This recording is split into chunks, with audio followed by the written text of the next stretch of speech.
À 170 km de Yaoundé, dans le département du Mbamenkim, région du centre, au cœur des bois de la localité de Niafianga, se dissimule une exploitation agricole d'environ 20 hectares, dont le cadre féerique, associé à la nature sauvage, donne des allures d'un complexe touristique.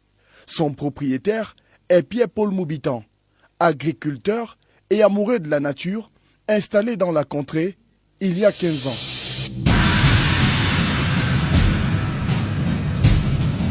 Salarié à la Régie nationale des chemins de fer pendant 4 ans, ce sextagénaire démissionne puis se lance dans les affaires avant de réaliser que le milieu est gangréné par la corruption.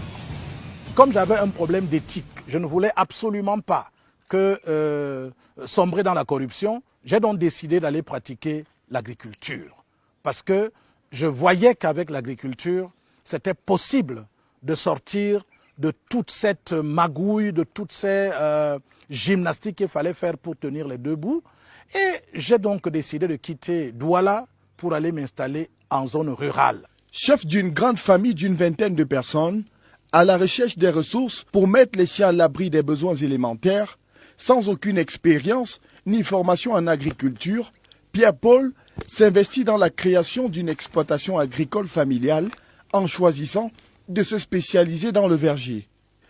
Le verger a plusieurs avantages. Et je précise, quand je dis verger, je veux dire une multitude d'arbres fruitiers. À l'heure où nous sommes ici en ce moment, nous avons à peu près 50 types de fruits dans ce verger. Associer plusieurs types d'arbres fruitiers dans un domaine nécessite une technique et une expertise que Pierre-Paul acquiert d'abord auprès de sa grand-mère, qu'il initie aux bases de l'agriculture pendant qu'il est encore enfant, et ensuite par sa curiosité.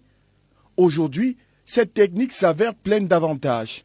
L'avantage d'associer tous ces fruits, il y a un avantage, protection contre les maladies.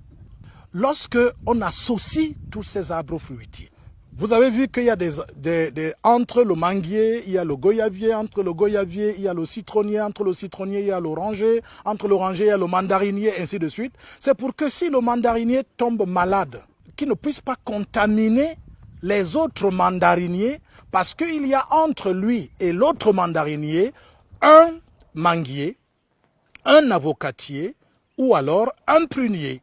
Ensuite, nous avons observé qu'il y a des arbres fruitiers qui ne donnent pas suffisamment de feuilles qui tombent.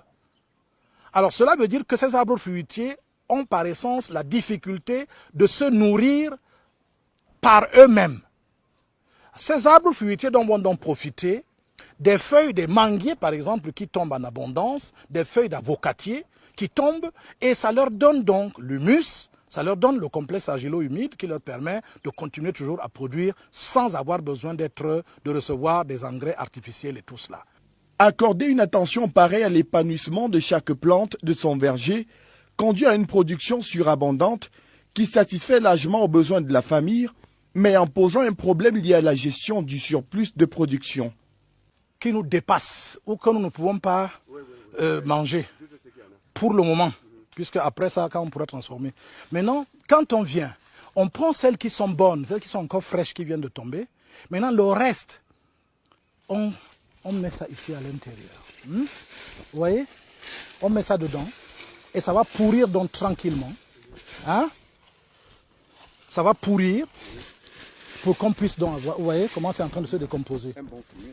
Donc le fumier, c'est comme ça qu'on fabrique le fumier sur place. Au lieu de transporter tout ça pour amener ailleurs, on règle ça directement.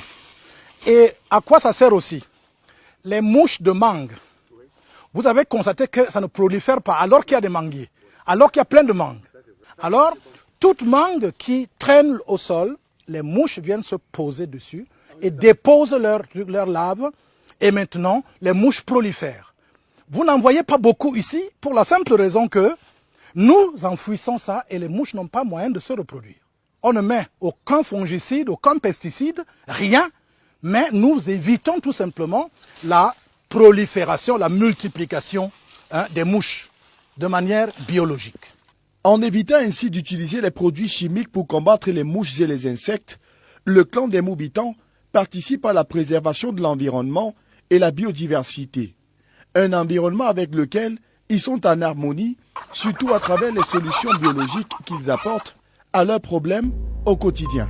Une partie de notre éclairage se fait donc en énergie solaire. Donc ces plaques nous permettent d'avoir non seulement de l'énergie pour éclairer à un moment donné, mais aussi c'est avec ça que nous allons faire notre travail avec l'ordinateur. C'est ça aussi qui alimente le téléphone qui est fixe, qui nous permet d'être en contact avec l'extérieur en permanence. Viabiliser environ 20 hectares de savane nécessite des ressources humaines et Pierre-Paul s'appuie sur la famille. C'est une exploitation familiale, donc en général, c'est nous-mêmes qui travaillons, c'est la famille qui travaille, nous n'avons pas des employés. Chaque membre de la famille est propriétaire de cette exploitation. Il n'y a pas, moi, en tant que chef de famille, je ne suis que chef de famille. Mais en réalité, cette exploitation nous appartient à nous tous. Chacun tire son salaire, sa vie de cette exploitation agricole. Un salaire qui est tiré des revenus de l'exploitation. Nous transformons uniquement le citron. Nous produisons du jus de citron pasteurisé. Et avec le jus de citron pasteurisé, nous gagnons par an 4 millions de francs CFA. Nous n'avons pas encore commencé la transformation des mangues pour revendre.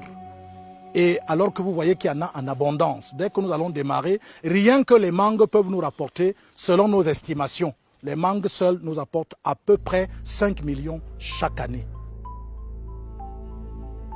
Pour 10 adultes et 11 enfants. Ça fait 500 000 francs par mois d'alimentation. Ce qu'on n'aurait pas pu faire en ville si on n'était pas des agriculteurs. À ce jour, la principale difficulté réside dans la transformation et la conservation des produits de l'exploitation, même si les solutions artisanales ne résolvent le problème qu'à moitié. Alors là, c'est l'opération de séchage. Voilà donc le légume qui est déjà disponible, prêt à être séché. Nous allons insérer maintenant ce plateau dans le séchoir.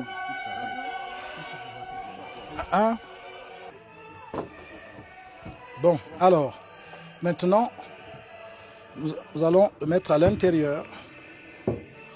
Et toutes ces étagères peuvent être occupées, soit par des fruits, soit par toutes sortes de variétés de légumes que vous voulez.